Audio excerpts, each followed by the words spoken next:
आज हम विश्लेषण करने जा रहे हैं छत्तीसगढ़ के उस फैसले की जिसने पर्यावरणविदों से लेकर आम जनता तक सभी को हिलाकर रख दिया है।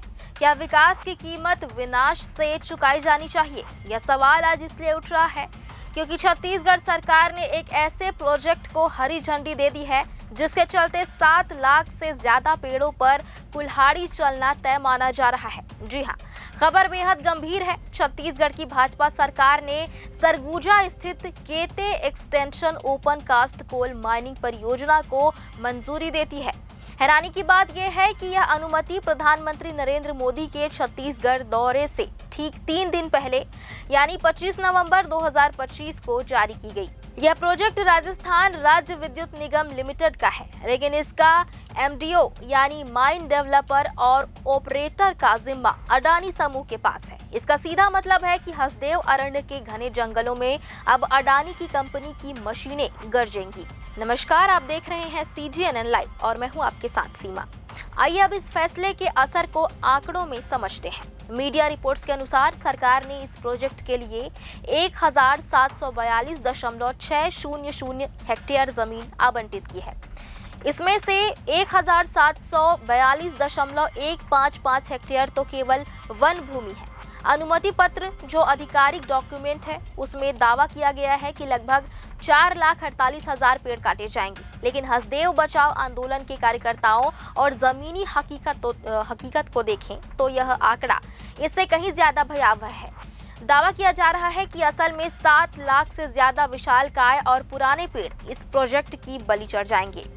विवाद सिर्फ पेड़ों तक सीमित नहीं है। विवाद इस बात पर भी है कि सरकार ने अनुमति देते समय किन तथ्यों को नजरअंदाज किया। स्थानीय खबरों के अनुसार सरकारी दस्तावेजों में लिखा गया कि खनन क्षेत्र के 10 किलोमीटर के दायरे में कोई भी ऐतिहासिक स्थल या एलिफेंट कॉरिडोर नहीं है, लेकिन आंदोलनकारी और स्थानीय लोग इसे सरासर झूठ बता रहे हैं। उनका कहना है कि खनन क्षेत्र से महज 3 किलोमीटर की दूरी पर ऐतिहासिक और पौराणिक महत्व वाली रामगढ़ की पहाड़ी स्थित है। यह वही पहाड़ी है जो छत्तीसगढ़ की संस्कृति और आस्था का केंद्र है और अब यह बारूद के ढेर पर बैठी है। साथ ही इसी 10 किलोमीटर के दायरे में हाथियों का कॉरिडोर भी है। अगर यहाँ माइनिंग शुरू होती है तो हाथी मानव बस्तियों की तरफ भागेंगे, जिससे मानव हाथी संघर्ष का खतरा कई गुना बढ़ जाएगा।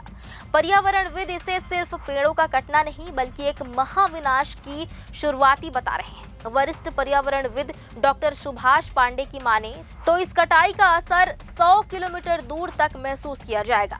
हवा में प्रदूषण का स्तर 50 पॉइंट तक बढ़ सकता है और सबसे डरावनी बात यह है कि भूमिगत जल स्तर 100 फीट नीचे चला जाएगा। आसपास के नदी नाले सूख जाएंगे। सोचिए, 7 लाख पेड़ कटने से ऑक्सीजन की कितनी कमी होगी और कार्बन डाइऑक्साइड कितना बढ़ेगा। डॉक्टर पांडे का अनुमान है कि इस विध्वंस से 25 करोड़ से ज्यादा छोटे बड़े जीव जंतुओं की जान चली जाएगी। जो आदिवासी इन जंगलों पर निर्भर हैं, उनकी रोजी रोटी का क्या होगा? इसका जवाब शायद किसी के पास नहीं है। इस मुद्दे पर अब राजनीति भी गर्मा गई है। पूर्व उप मुख्यमंत्री TS सिंहदेव जो रामगढ़ पहाड़ी को बचाने के लिए लंबे समय से संघर्षरत हैं, उन्होंने साफ कहा कि सरकार ने विनाश को निमंत्रण दिया है।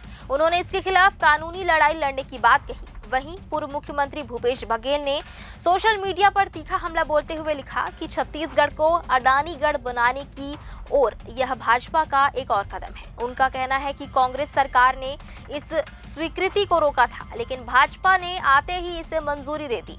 हसदेव बचाओ आंदोलन के संयोजक आलोक शुक्ला का कहना है कि सरकार को कारपोरेट मुनाफे के आगे आदिवासी अधिकार और पर्यावरण की कोई चिंता नहीं है।